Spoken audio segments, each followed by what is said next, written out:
ګران لیدونکو، تاسو د سټیپس ټو ټیک پښتو یوټیوب چینل څخه د 30م درس لیدونکي یاستئ.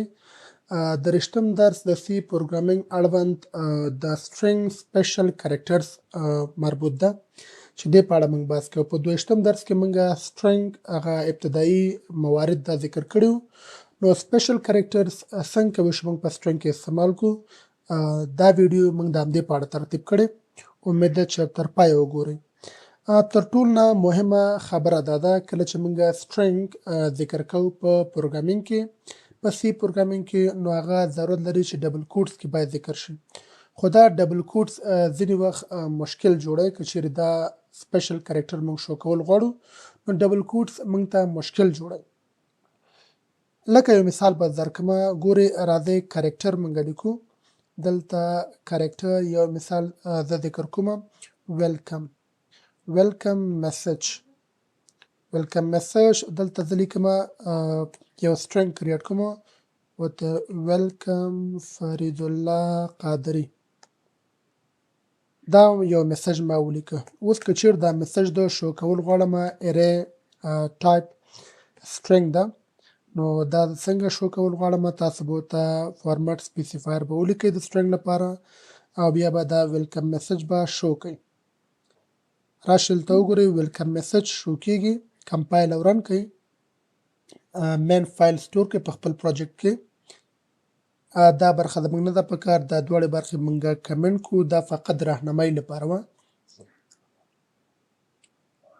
ګورئ موږ ته به دا میسج شو شي.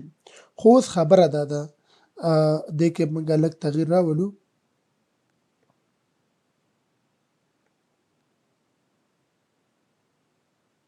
دا نیمینګ کنونشن ته به تاسو ډیر پام کوئ او په هغه صحیح کوم رولز او ریګولیشن دي د ویریبل نیمینګ لپاره، نو تاسو به هغه ټول مراد کوئ.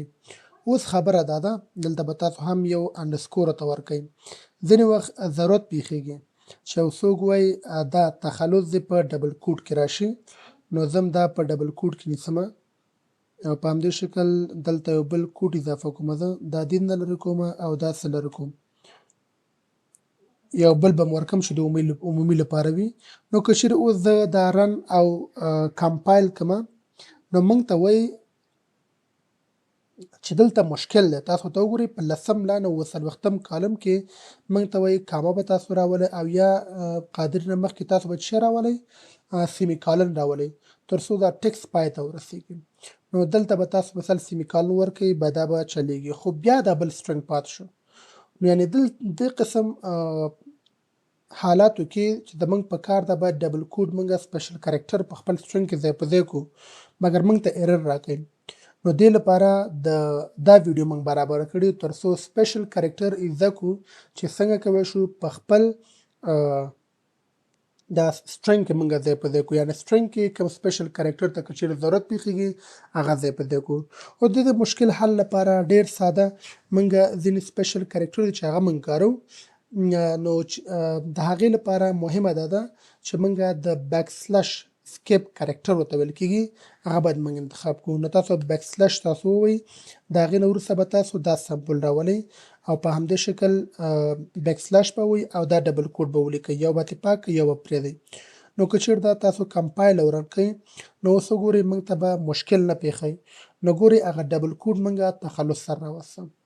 نو هدف دا دی د دې کار لپاره که چیرې تاسو ډبل کوډ تاسو راولئ، تاسو به ځینې سکیپ کریکټرز دي هغې نه به تاسو استفاده کوئ چې هغې کې هم ځینې یادونه کول غواړم چې بیک سلش به تاسو ووایئ، سنګل کوډ هم تاسو کولی شئ راولئ، بیک سلش به تاسو ووایئ، کولی شئ ډبل کوډ تاسو هم راولئ او بیک سلش به تاسو ووایئ، کولی شئ تاسو سټریک هم راولئ.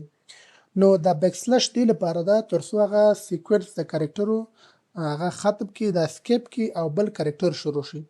یعنې سپیشل کریکټر د ډیکلر کول لپاره یا راوستل لپاره موږ د بیک سلش نه استفاده کوو، بیا خپل کریکټر لیکو. او که چیرې تاسو هدف دا وي چې دا نوم تاسو په 2 سلشو منځ کې راولئ، د هغې لپاره کولی شئ ډبل سلش تاسو ورکړئ، مشکل نشته دی. تاسو راشئ دلته ډبل سلش ورکړئ، دا هم تاسو ورکړئ ډبل سلش. نو یو سلش په هغه کریکټر سکیپ کې او بل سلش په هلته استعمال شي. نو ډبل سلش موږ هم کولی شو دې نه استفاده وکړو. دې ته موږ سکیپ کریکټرز ویلی شو او د سپیشل کریکټرو د ځای په ځای کول په خپل سټرنګ کې دا د هغې میتود ده چې په دې طریقه به تاسو مخته ځئ. که چیرې موږ کولی شو که چیرې غواړو سنګل کوډ راشي نو سلش سنګل کوډ به تاسو لیکئ، ډبل کوډ لیکلی شئ، اسټریک کولی شئ. په همدې شکل یو سلشونو ترمنځ تاسو کولی شئ هغه څه سپیشل کریکټر چې غواړئ په سټرنګ کې ځای په ځای کړئ. تاسو کولی شئ د مختلفو حالات نه استفاده وکړئ. تاسو کولی شئ اسټریک هم دلته راولئ، ډېر ساده ده، به تاسو لرې کړئ. دلته به تاسو اسټریک ځای په ځای کړئ. نو ستاسو دا کوم دي چې ستاسو کوم پوزیشن کې چې ستاسو په کار سپیشل کریکټر استعمال کړئ په دې شکل کولی شئ راولئ. تاسو دا کمپایل او رن کړئ او تاسو وګورئ فرید الله قادري دا به قادري برخه په اسټریک کې راغلي وي. نو دې ته ورته تاسو کولی شئ نور هم راولئ، خو تاسو ته یې وارنینګ درکړه ځکه دا سکیپ سیکوینس کې نه پیژني. نو دا یوه طریقه ده کولی شئ مختلف کریکټر استعمال کړئ تاسو، خو فعلا لپاره زه غواړم چې په سلشونو کې یو ځای کړمه، سلشو میز کې استعمال شي. په دې طریقه تاسو کولی شئ یعنې نور سپیشل نور کریکټر هم شته، کولی شئ تاسو هغې نه استفاده وکړئ. ځینې نور سکیپ کریکټرز دي چې هغه موږ کولی شو د هغې نه استفاده وکړو. هدف ده د ویلکم او د فرید الله قادري ترمنځ زه غواړم دلته یو ټیپ سپیس راشي یا زه غواړم چې نوی لاین راشي، دا برخه په نوي لاین کې راشي، یعنې ویلکم په نوي لاین کې او فرید الله قادري په نوي لاین کې. تاسو سلش ان به تاسو ورته ورکړئ نو دا کریکټر بل ډول ده چې نیو لاین کې موږ ته ښکاره کوي سلش ان سره. نو ګورئ ویلکم به په یو لاین کې او پاتې جمله په بل لاین کې. تاسو دا کمپایل او رن کړئ نو که تاسو وګورئ موږ په دوه لاینو کې دا میسج ترلاسه کړم. ځینې وخت ته وایي نه دا لاین میسج چې دا ماته په دوه لاینو کې مه ښکاره کوه مګر دې منځ کې یو ټیپ باندې سپیس ورکړه. نو تاسو سلش داسې به وکړئ سلش ټي به تاسو ورته ورکړئ، سلش ټي ورته ورکړئ نو د یو ټیپ په اندازه به تاسو کولی شئ هغې نه هغه د سپیس فاصله راوړئ. نو ګورئ د یو ټیپ په اندازه سپیس به راځي، خو تاسو به څه وکړئ دلته به فاصله به ورته ورکړئ چې دلته فاصله شتون لري. نو که چېرته تاسو دا کمپایل او رن کړئ د یو ټیپ په اندازه به تغییر راځي. نو چې تاسو غواړئ بل ټیپ اندازه تغییر هم راشي تاسو بیا د سلش ټي نه به استفاده وکړئ او دا به کمپایل رن کړئ. نو د دوه ټیپ په اندازه موږ تغییر پکې راوستو. نو دا ویډیو زموږ د سپیشل کریکټر لپاره وه چې سټرنګ کې کاریږي، یعنې موږ دا پکې زده کړه څنګه کولی شو چې په خپل سټرنګ کې ځینې سپیشل کریکټر ځای په ځای کړو.